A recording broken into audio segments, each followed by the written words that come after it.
Okay, let's face it, student loan debt.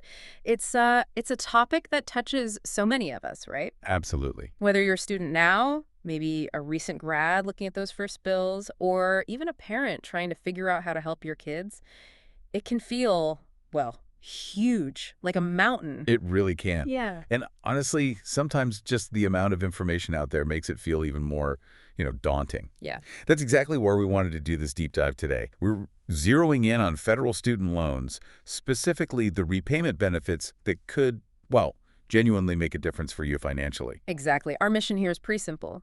Cut through all that noise and give you the key info, stuff that could actually save you thousands of dollars. hmm These aren't just like abstract concepts, they're real programs designed to help people. Totally. Think about someone like Maria. We heard about her, a social worker, right? Had $60,000 in federal loans. Yeah. But she understood the options, got on an income-driven repayment plan, worked in public service, and after 10 years, over $40,000 forgiven through PSLF, Public Service Loan Forgiveness. 40,000. That's incredible. It really shows the power of knowing what's available. Okay, so let's get down to basics then. What kinds of federal student loans are we actually talking about? Good place to start. First, direct subsidized loans. The key word there is subsidized. Right. These are for undergrads, and you need to show financial need. And the big perk, the government pays the interest while you're actually in school. That's a huge benefit. Yeah. And the current rate for those for 2024-2025 is 5.50%. Okay, 5.50. Then you've got direct unsubsidized loans. Yep. And the big difference here, not based on financial need. And crucially, interest starts racking up right away as soon as the loan is paid out, even while you're still hitting the books. So interest accrues from day one. Exactly. These are for both undergrad and grad students. The rate's the same for undergrads, 5.50%, but it bumps up to 7.05% for graduate students. And that interest on the unsubsidized ones, it can sneak up on you, right? And it really can. Like say you borrow $10,000 at that 5.50%. Yeah. If you don't pay any interest for 4 years while you're in school, That interest gets capitalized. meaning, It gets added right onto your original loan amount. So yeah, by the time you graduate, you owe more than the $10,000 you started with. definitely underscores why you need to understand these terms. Absolutely. Okay, moving on. Direct PLUS loans. PLUS loans. These are geared towards graduate students or for parents helping pay for their child's undergrad education. Now, unlike the others we mentioned, these do need a credit check. And the interest rate is higher, currently 8.05%. But they generally let you borrow more. Gotcha. And the last type, Direct consolidation loans. consolidation, so bringing things together. Exactly. If you've got multiple federal loans, this lets you combine them into just one single loan, one monthly payment, which is nice, and a fixed interest rate based on the weighted average of the loans you consolidate. Makes budgeting simpler, I imagine. It can. And sometimes it opens the door to longer repayment terms, which might lower your monthly payment. But longer term probably means more interest overall. That's the trade-off, yeah. You pay less per month, but potentially more interest over the life of the loan. Something to weigh. Okay. So that covers the main types. And here's a really, really key piece of advice for everyone listening. Always, always explore and max out your federal loan options before you even consider private loans. Why is that so important? Federal loans just offer way more flexibility in repayment plans and much stronger protections for borrowers. We'll be getting into more of that. Private loans, they just don't have the same safety nets. Right. Okay, that makes sense. So you've graduated, reality hits, those loan payments are starting. This is where income-driven repayment plans come in, IDR plans. Yes, IDR plans can be a total lifeline for a lot of borrowers. Yes. The basic idea is simple. Your monthly payment isn't just based on how much you owe anymore. Okay. It's calculated based on your income and your family size. So it adjusts to what you can actually afford. Precisely. If that standard payment feels way too high compared to what you're earning, these plans offer breathing room, and there are a few different types. Let's break them down. What's first? Revised pay-as-you-earn, REPAYE. Right, REPAYE. Generally with REPAYE, your payment is capped at 10% of your discretionary income. Discretionary income. What exactly does that mean? Good question. It's basically your adjusted gross income minus a certain percentage, usually 150% of the federal poverty guideline for your family size and state. So it's the income you have left after accounting for basic living costs. Okay, so not just 10% of your total paycheck. Correct. And what's good about REPAYE is it's open to pretty much all borrowers with eligible federal loans. No specific income requirement to get in. Forgiveness is possible, too, after 20 years for undergrad loans, 25 for grad loans. Can you give us an example? Make it a bit more concrete. Sure. Let's imagine, John, say his standard loan payment would normally be $500 a month. If he gets on REPAYE, and let's say his adjusted gross income, AGI, is $50,000, and he's single, family size of 1. After they do that discretionary income calculation, his payment could drop significantly, maybe to around, say, $229 a month in this simplified example. Wow, less than half. Potentially, yeah. And then, if he makes those qualifying payments for 20 years, whatever's left could be forgiven. It's a big deal, but remember the actual math uses those specific poverty guidelines. Got it. So REPAYE is one option. What else is there? Pay as you earn. PAYE. Yes, PAYE. Also, typically 10% of discretionary income also offers forgiveness after 20 years. But PAYE has stricter eligibility. How so? You generally have to be a new borrower, which depends on when you took out your first loans. There are specific dates, and your income needs to be low enough compared to your debt to show you have a partial financial hardship. So not everyone qualifies for PAYE, even if they have federal loans. Exactly. It's more restrictive than REPAYE. Okay. Then there's IBR, income-based repayment. Right, IBR. Payments here are either 10% or 15% of discretionary income. It depends on when you first borrowed. 10 or 15%. Yeah. And forgiveness comes after 20 or 25 years, again, depending on when you borrowed. Like PAYE, you also need to demonstrate that partial financial hardship to qualify for IBR. So another one that requires showing need. Correct. But it is available to borrowers who meet that hardship criteria, regardless of when they borrowed, unlike the new borrower rule for PAYE. I see. And the last one, ICR. Income contingent repayment, or ICR. This one generally results in a higher payment. It's usually 20% of your discretionary income. 20%, that's higher. It is. Forgiveness is also longer, after 25 years. But the key advantage of ICR is that it's available to all borrowers with eligible direct loans, no matter their income or whether they show financial hardship. So it's kind of a fallback if you don't qualify for the others but still need an income-based plan? Kinda, yeah. And it's also the only IDR plan available for parent Pell US loan borrowers if they consolidate. Good to know. Okay, so those are the IDR plans. Now let's shift gears to something huge for people in certain careers. Public Service Loan Forgiveness, PSLF. Yes, PSLF. This one could be truly life-changing. The basic promise is forgiveness of your entire remaining federal direct loan balance. The whole thing. The whole remaining balance. But it's only after you've made 120 qualifying monthly payments. 120 payments, that's 10 years of payments. Exactly, 10 years. And there are several crucial requirements you have to meet during that time. Okay, what are they? First, employment. You must work full-time for a qualifying employer. What counts as a qualifying employer? Government organizations at any level, federal, state, local, or tribal. Yeah. So think public schools, the military, city jobs. Right.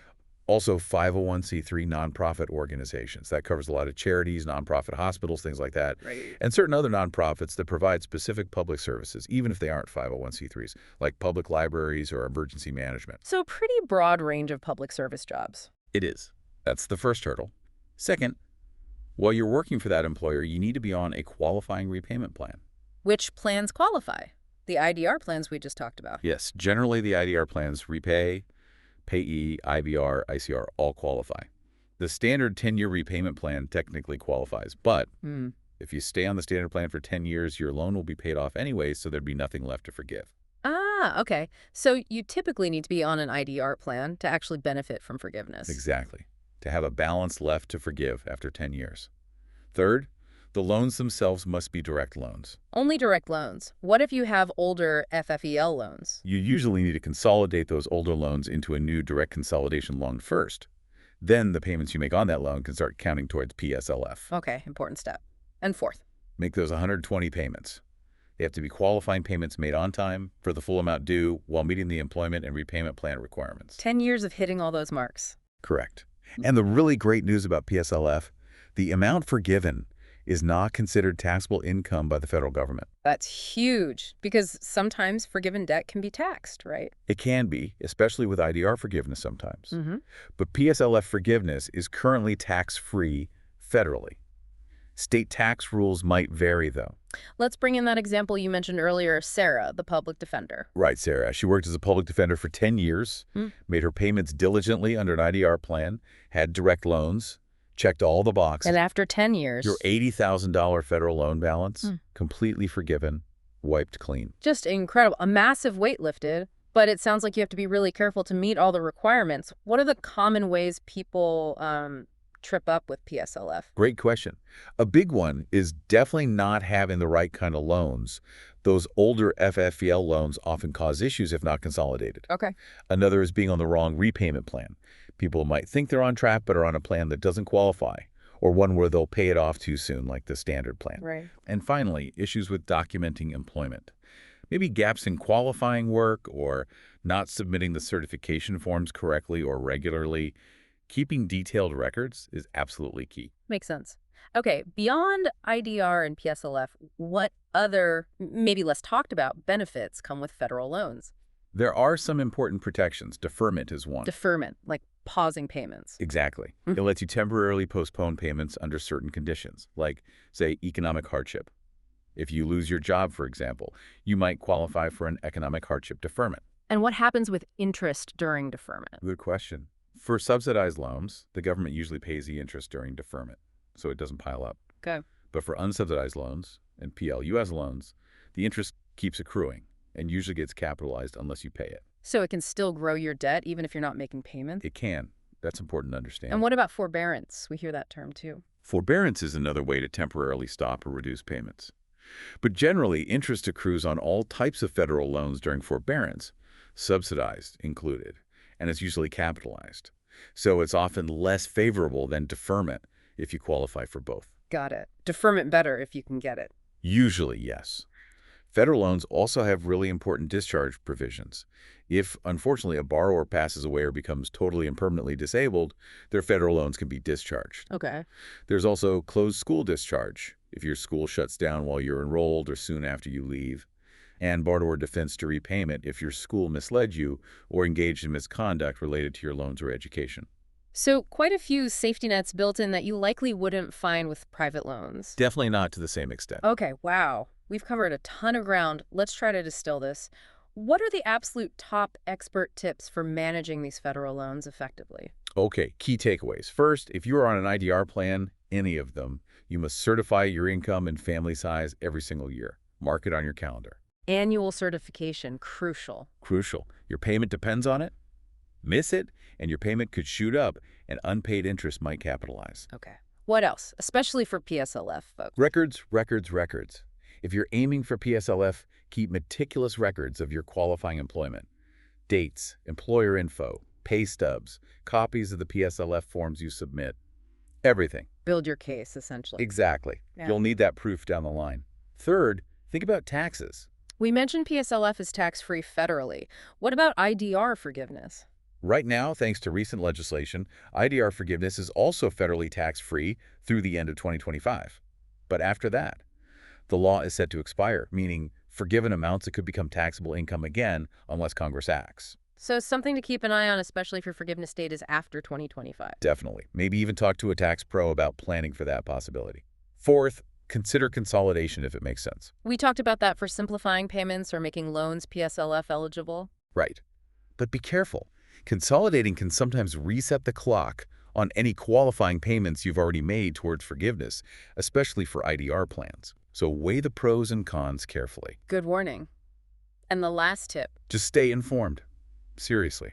Rules and programs change. Policies get updated. Yeah. Make the official federal student aid website, studentaid.gov, your friend. Check it regularly. Solid advice. Now let's bust some myths. There's a lot of misinformation out there. What's a common one you hear? Oh, yeah. Myth number one. All student loans can be forgiven. Not true. Definitely not true. These big forgiveness programs like PSLF and IDR, they generally only apply to federal student loans.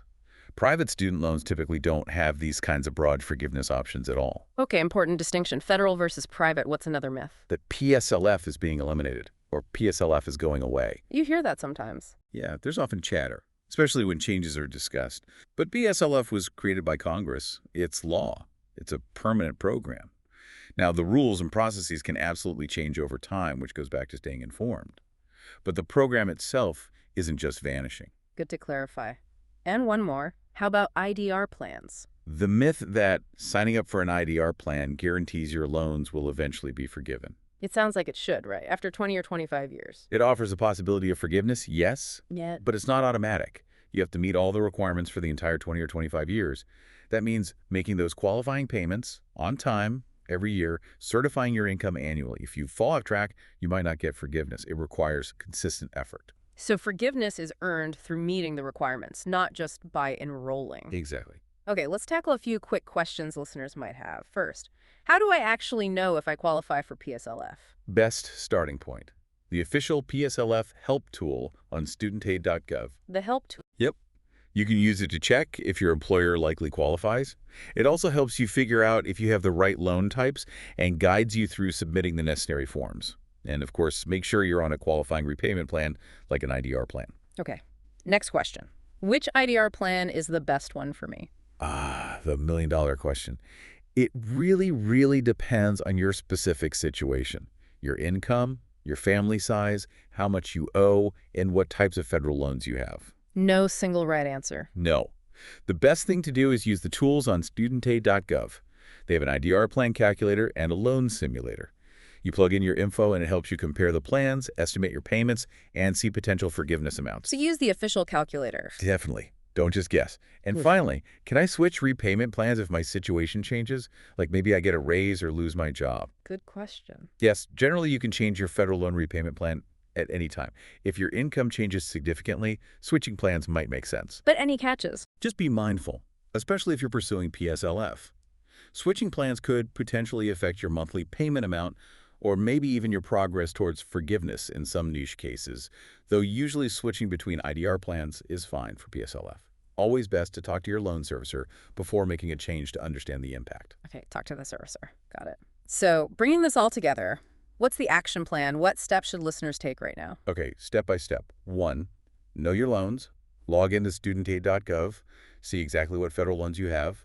Direct, FFEL, Perkins, subsidized, unsubsidized, know your balances. That's foundational. Step 1, get the facts. 2, choose the right repayment plan for you. Use those simulators. See if an IDR plan makes sense based on your income and debt. Or maybe the standard plan is fine if you can afford it and want to pay it off faster. Make an active choice. Okay, choose wisely. 3, if you're on IDR, set a reminder for that annual income certification. Don't miss it. Annual certification check. 4, keep good records. Payments, communication with your servicer, PSLF employment forms if that applies. Keep everything organized. Got it. Paper trail. 5, stay in touch with your loan servicer. They're your main point of contact. Don't ignore emails or mail from them. If you have questions, ask them. Okay. Talk to your servicer. 6, consider consolidation if it helps simplify things or makes your loans eligible for programs like PSLF, but understand the implications first. Consolidation if needed. And finally, step 7, actively explore forgiveness. Understand PSLF. Understand IDR forgiveness. See if you qualify and what steps you need to take now to get on track. Don't wait until year 9 to figure out PSLF. Be proactive about forgiveness. Excellent. And where can people find all these tools and reliable info? Number 1 resource, Yep. Federal Student Aid website, studentaid.gov. Yep. Seriously, bookmark it. It has everything, loan details, plan info, calculators, forms, the PSLF help tool, the loan simulator. It's the official source. Studentaid.gov, the main hub. Absolutely. Also, your loan servicer's website or portal is key for managing your specific account, making payments, and contacting them directly. Okay, what else? The Consumer Financial Protection Bureau, CFPB, at consumerfinance.gov. They have great, easy-to-understand info on student loans. Just search student loans on their site. They also help with complaints if you have issues with your servicer. CFPB, consumerfinance.gov, good resource. And if you feel like you need more personalized help navigating all this, consider reaching out to a reputable nonprofit credit counseling agency. The National Foundation for Credit Counseling, nfcc.org, can help you find one near you. nfcc.org for counseling. Great list. So the bottom line here really is this. Taking the time to understand your federal student loans, the repayment options, the forgiveness programs, it's absolutely crucial. It's not just noise, it's knowledge that can save you real money. Exactly. These programs exist to help manage this debt. Don't let the complexity scare you off from exploring options that could genuinely improve your financial situation and reduce a lot of stress. We really hope this deep dive empowers you to take action. Use the resources, stay informed, and take control. Now, looking ahead, our next deep dive will venture into the world of private student loans. We'll look at what your options are there and, importantly, how they differ from the federal system we've discussed today. Definitely a different beast. So if you found today's discussion useful, please share it. Share it with friends, family, colleagues, anyone who might be grappling with federal student loan debt. Yeah, spread the knowledge. And make sure you subscribe to The Deep Dive on your favorite podcast platform so you don't miss our next session. Follow us on social media, too, for ongoing tips and updates. We'd love to have you with us. Until next time, keep building your financial future.